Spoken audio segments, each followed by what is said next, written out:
ఓవైపు వరుస హామీలతో సీఎం కేసీఆర్ జిల్లా టూర్లు చేస్తుంటే మరోవైపు విపక్ష నేతలు మాత్రం అంతా ఉట్టిదేని కొట్టిపారేశారు. రైతుల సమస్యలను ఆయుధంగా చేసుకుని సర్కార్పై విమర్శల దాడికి దిగారు. ముందు రుణమాఫీపై స్పష్టత ఇవ్వాలని ప్రభుత్వాన్ని డిమాండ్ చేశారు.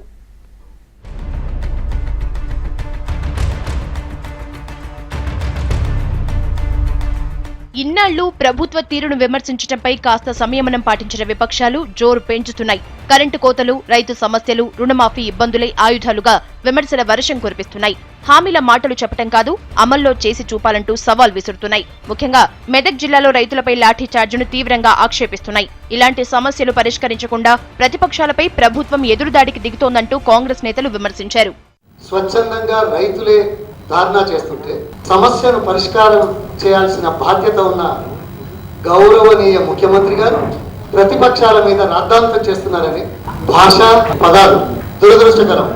రైతులు స్వచ్ఛందంగా వస్తే వారిని గొడ్లను బాదినట్టుగా బాదిన ఈ దృష్టాంతం రైతులు స్వచ్ఛందంగా జరుపుతున్న శాంతియుత నిరసన. ఇక సర్కార్ ఏర్పడి 3 నెలలు గడుస్తున్నా సీఎం పనితీరులో మార్పు లేదన్నారు బీజేపీ రాష్ట్ర అధ్యక్షుడు కిషన్ రెడ్డి. కేసీఆర్ వ్యవహారం నియంతలా ఉందని అన్నారు. మెదక్ జిల్లా లాఠీచార్జ్ ఘటనలో బాధితుల్ని పార్టీ ఆఫీస్కు తీసుకొచ్చి వారి గాయాలను కళ్లకు కట్టారు.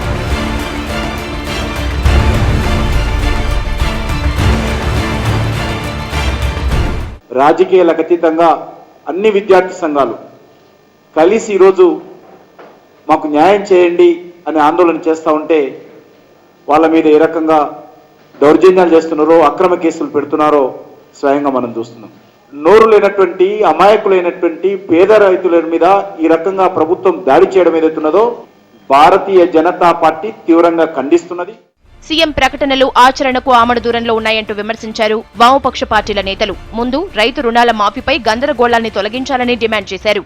ఇప్పుడు ప్రకటనలు చేసే సమయం కాదు, తక్షణం వాటిని కార్యాచరణలోకి తీసుకురావాల్సిన అవసరం. తక్షణం జీవోల రూపంలో, ప్రభుత్వ నిర్ణయాల రూపంలో అమలు చేయాల్సిన అవసరం ఉందని మేము భావిస్తున్నాం. కేవలం ఆయన ఎస్సీలకే 3 ఎకరాలు అంటా ఉన్నాడు. ఎస్టీలు మా సంగతి ఏంటని వాళ్ళు అంటా ఉన్నారు. ఇప్పుడు వాళ్ళ రైతన్న పైన మరి లాఠీ చార్జ్ అనేటువంటిది దుర్మార్గమైన చర్యగా భావిస్తా ఉన్నాం. మాటకు మాట ఇవ్వడంలో ముందుండే టీఆర్ఎస్ నేతలు విపక్షాల విమర్శలకు ఎలాంటి కౌంటర్ ఇస్తారన్న దానిపై పొలిటికల్ సర్కిల్స్ లో చర్చ మొదలైంది.